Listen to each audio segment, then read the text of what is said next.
hour mark here. Here's my top 5 albums for July. Time's flying by. I think I say that every time I do a top 5 of the month for metal.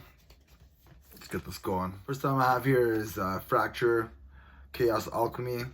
This was released on July 5th, 2024. This year, this July, right? So, yeah, this got a great review from my buddy at Metal Music Meltdown, Jeremy.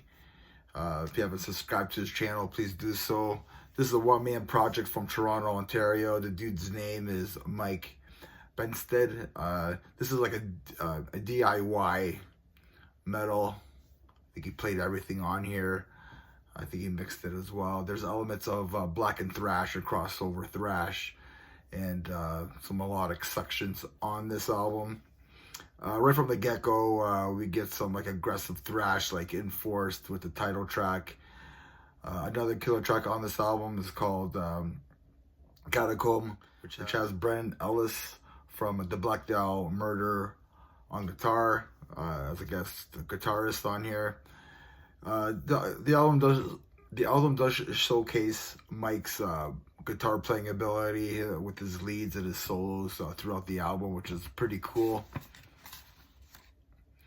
Another killer track is Extreme Nation, which is probably my favorite track on the album. It's fast, it's aggressive, it has a great beatdown moments on here, great beatdown attitude on it as well. My only negative is that I just found some of the songs kind of weren't, it sounded unfinished to me, incomplete. They could have edited the songs a little bit better in my books, but overall it's a really good album. So if you're a fan of like Power Trip, Enforced, and Hell Ripper, you'll probably really like this album. I enjoyed it. Next album I have here is Werewolf Die For Us. This was released on July 12th. Yeah, this is In Your Face Death Grind from Australia. It's a 3-piece band releasing their 5th studio album. I mean, just look at this artwork and that explains the whole album for you. It's brutal, it's in your face, it's death metal and grindcore mixed in together into a grinder, and it just kicks ass. This album's amazing. It'll probably be in my top 20, or depends what I do this year at the end of the year, for sure. So I have here is Category 7. This was released on July 26th on Metal Blade Records. This is like a super group with members from legendary bands like Anthrax, Armored Saint, Machine Head, Overkill, and Exodus. Doesn't get any more legendary than bands like that. So we have John Bush on vocals, we have Mike Orlando on guitar, Phil Demo on guitar, Jack Gibson on bass, and Jason Bittner on drums. Yeah, this is like a heavy metal groove type album. Has some amazing guitar playing and some killer drumming by Jason there.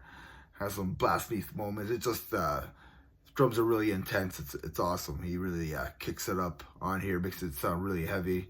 John Bush sounds amazing on here as well. He's the main focus on the album, of course, and he really shines on here. Killer tracks that I saw on this album, that I hear in this album, are Exhausted, Runaway Track, and Through Pink Eyes. I thought that was really cool. So if you like John Bush, if you like John Bush, you'll probably like this. But if you like the Anthrax, when John Bush was in the Anthrax, it kind of reminds me of that a little bit more. I thought it was really cool. The solos are really awesome. My only negative on this album is that I found the guitars really low in the mix. John Bush's vocals and the drums are really overpowering the guitars on here. If they would have had Andy Sneap mixing and mastering this album would have been kick-ass. I think he would have been perfect guy for this job. I think what's his name? I think the bass player Jack Gibson is the guy that, I don't know, Jack Gibson or Mike Orlando are the ones that mixed and mastered this album. But anyway, it's still a good album. Category 7. I have here is Laceration, I.E. Road. This was released on July 26th on $20 Spin. Tony Big Spin Never Misses. This is the band's sophomore album. The band is from California, Bay Area, death metal, which is pretty cool. But it sounds like, the music sounds like New York 90s death metal. It has all that brutality of like Suffocation, Demolition Hammer, and Cannibal Corpse. So if you like 90s death metal done right, this is for you. I really liked this album. So it's Bay Area death metal, 2 thumbs up for this. And the last album that I have for my top 5, this is Blood Crown, Sound of Flesh and Bone. This was released on July 26th as well on Gruesome Records. This is their debut album from these melodic death thrash band from Sweden. This has your like modern day like melodic death metal sound, but with a bite to it. There's some aggression in it, like a lot of aggression. There's no clean vocals, no acoustic parts, no folk stuff, no none of that stuff. It's all heavy. It's in your face. So if you're a fan of like The Crown, At the Gates, and the heavier side of like Soilwork, I'd say you'll probably love this. I really enjoyed it.